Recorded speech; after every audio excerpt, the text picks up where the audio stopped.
International forces अगर नहीं manage कर सकी तो हम कहाँ खड़े होते हैं। हमारी एक सरकारी लाइन थी। और दूसरी बात यह है, अगर वो गुलामाना हुकूमत थी वहाँ पे, इमरान खान साहब कह रहे हैं, मान लेते हैं वो ठीक कह रहे हैं, मुल्क के वजीर आजम है जनाब, तो उनसे पूछा जाना चाहिए इस गुलामाना ये हुकूमत को पाकिस्तान ने क्यों एक्सेप्ट किया हुआ था।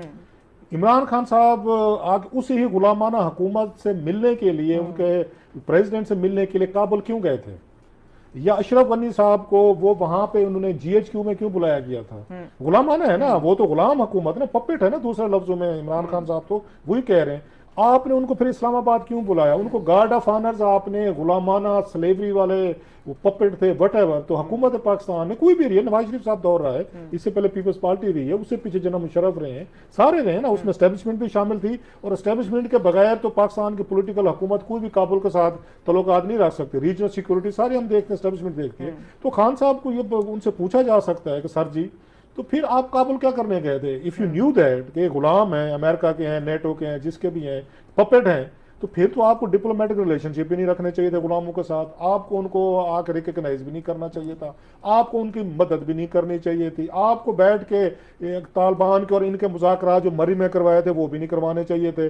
आपको दोहा में बैठ के पाकिस्तान को फैसिलिटेशन भी नहीं करवानी चाहिए थी। अफगान जाने और अमेरिकन जाने, नेटो जाने, हमारा क्या काम है।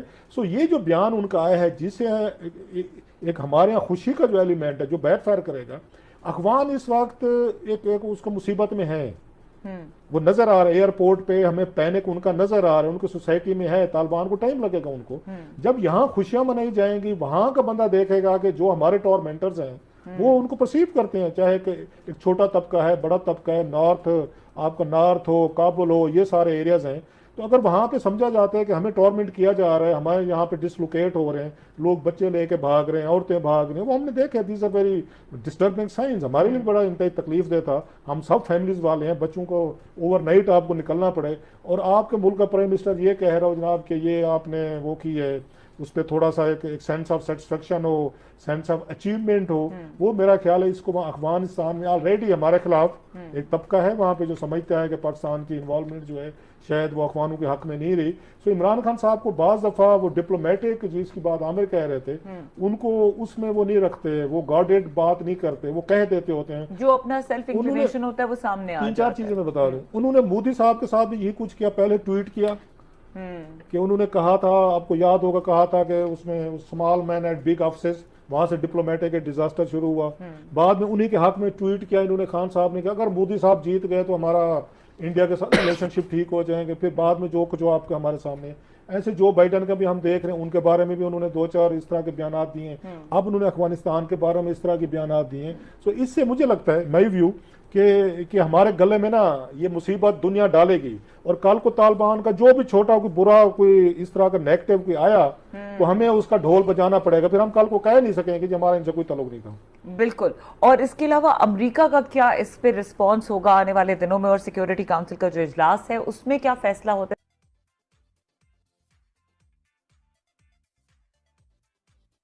इम्पैक्ट होगा पाकिस्तान के ऊपर, इसके अलावा जो अमेरिका का रिएक्शन है, एंड मोस्ट इंपॉर्टेंटली तालिबान को क्या जो इंटरनेशनल ये मॉनेटरी सिस्टम है, इससे सपोर्ट मिलेगा to run their countries economy?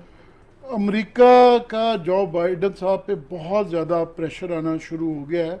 हालांकि पहले ये कहा जा रहा था क्योंकि अमेरिकन बहुत ज़्यादा अपनी डोमेस्टिक पॉलिटिक्स के अंदर रहते हैं, मगर ये जो एकदम साइगॉन के साथ जो बनना चाह रहा है कि जिस तरीके से दौड़ गए, और जो क्लासा जिक्र कर रहे थे कि वो जो 20 साल में फौजी मरे, उनकी फैमिलीज़ कह रही हैं कि जनाब ये 20 साल हमने क्यों ये झक मारी, और वो सारे और पूरी वेस्टर्न वर्ल्ड में एक बहुत ज़्यादा गुस्सा है। मगर अमेरिका के लिए 2 चॉइसेस हैं।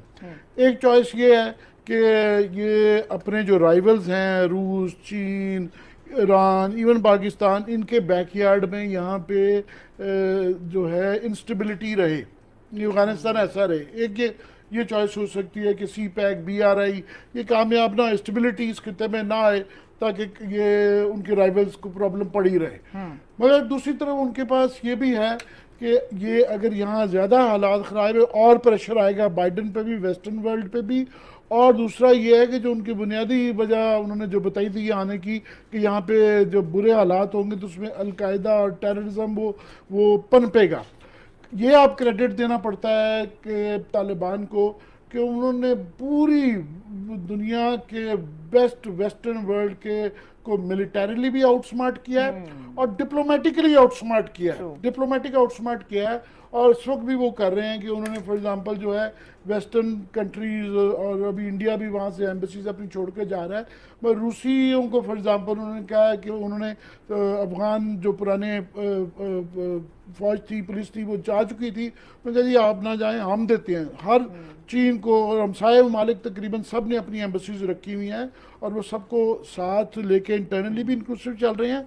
और अभी तक सो फार जो है ना, ये कल को 2 हफ्ते में 3 दिन, अभी जल्दी ये फैसले नहीं किए जा सकते, क्योंकि हुकूमत में आना और शुरू में ये ज़रूर हम कहेंगे कि ये डिफरेंट तालिबान है। 20 साल में एक नई जनरेशन आ गई है, इनकी एक्सपोजर है। फॉर एग्जांपल मुल्ला ब्रदर का बड़ा एक्सपोजर है, आप देखें ना कि यहाँ भी रहे, निकनों ने छुड़वाए, उनके साथ भी उनके कहने पे कतर में बैठे हुए हैं।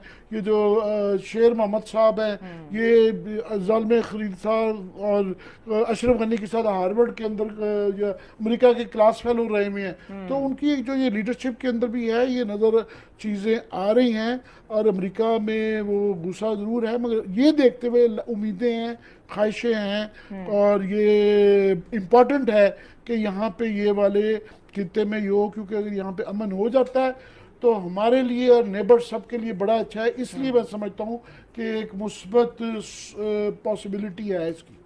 ठीक है क्लास साहब, कुछ हिडन डील की भी बातें हो रही है। आपने अभी फर्स्ट सेगमेंट में जिस तरह कहा भी कि एक ब्रॉडर इसको पर्सपेक्टिव में देखना चाहिए, and we can't be sure कि एक्चुअली ये जो नज़र आ रहा है, तो ये जो एक बात सामने आ रही है वो क्या प्रोबेबिलिटीज हो सकती हैं, किस किस्म की डील हो सकती है अगर हिडन डील है? 2-3 चीज़ें हैं, मतलब साफ ज़रा अभी तक कोई ऐसी चीज़ मेरे ख्याल शायद बाद में किताबें लिखी जाएँ, कोई डिक्लासीफाई होती हैं चीज़ें, कोई 2-3 साल बाद, 6 महीने बाद न्यूयॉर्क टाइम्स का रिपोर्टर, वाशिंगटन पोस्ट का रिपोर्टर, जो वट वो की स्टोरीज जो हैं वो वाइट हाउस के पेपर्स हैं निकले और हमें पता चले पेंटागन क्या कहानियाँ चल रही थी, हमें सारा कुछ वहाँ से पता चलता है। एक तो ये है यहाँ पे जो उस पर थ्योरीज उसमें मुख्तलिफ चलती हैं कि शायद कि दाइश की थ्रेट जो है ना वो बढ़ रही थी अफगानिस्तान में, वो नज़र भी आ रही थी, बम भी कर रहे थे, बहुत सारी चीज़ों पे इन्होंने, अगर ये तालिबान थे, इन्होंने डिसोन किया था कि हमने मार्केट्स में आके, काबुल में हमने आके ये शहरी जो थे उनको नहीं मारा, हमने अटैक नहीं किए, वो सारा दाइश पे जा रहा था कि शायद दाइश इज़ गेटिंग पावरफुल। तो उस पर शायद तालिबान ने और अमेरिकन ने दोनों ने सोचा कि हम अलाइंस करते, क्योंकि तालिबान भी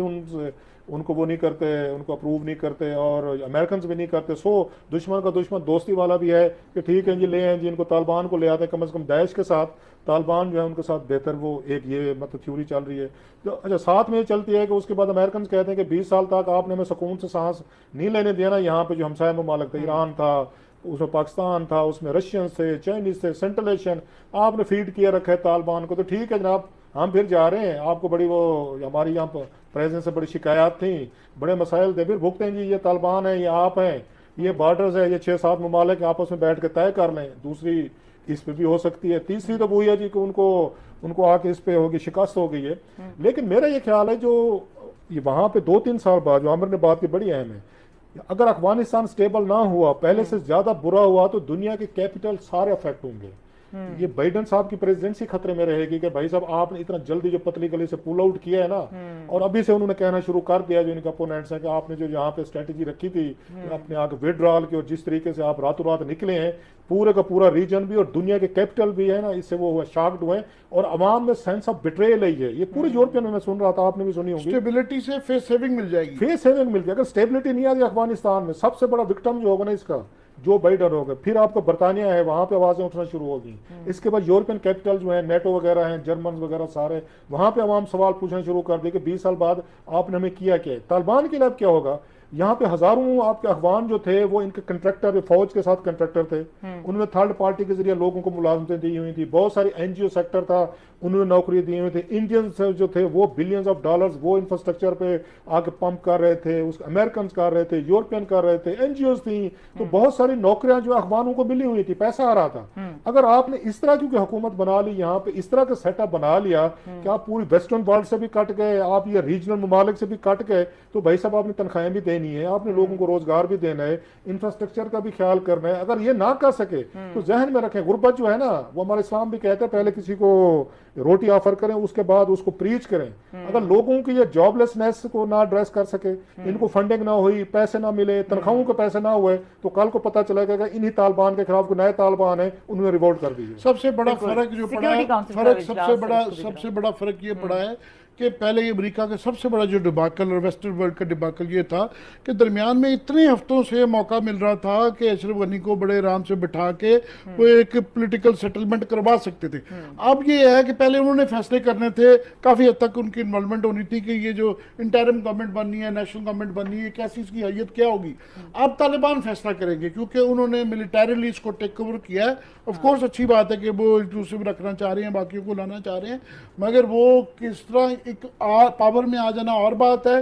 मगर जब डे टू डे आपको डील करना पड़ता है मुल्क के इंस्टीट्यूशनल मामलात को, और इतना केओस 40 साल का एक गंद है, सारे मुतहारिब ग्रुपों को इकट्ठा करना, उनका कंसेंसस डेवलप करना, वो एक बहुत मुश्किल काम है। सो इसलिए हमें जल्दी नहीं करनी चाहिए, और इसलिए बाकी ममसाया मुल्क भी कोई जल्दी नहीं करेगा, क्योंकि हर एक का इंटरेस्ट है। चाइना का इंटरेस्ट है कि अगर वहाँ ख़राब होते हैं तो उसके मुल्क में इंतहा पसंद आते हैं। रूसी डरते हैं कि सेंट्रल एशियन स्टेट्स में हमारे बैकयार्ड में करना पड़े। ईरानी डरते हैं कि जनाब ये हमारे मुल्क के भी अंदर इसका बैकलैश ना आए। तो हमें भी डरना चाहिए कि इसके ऊपर लुडियाँ नहीं डालनी चाहिए।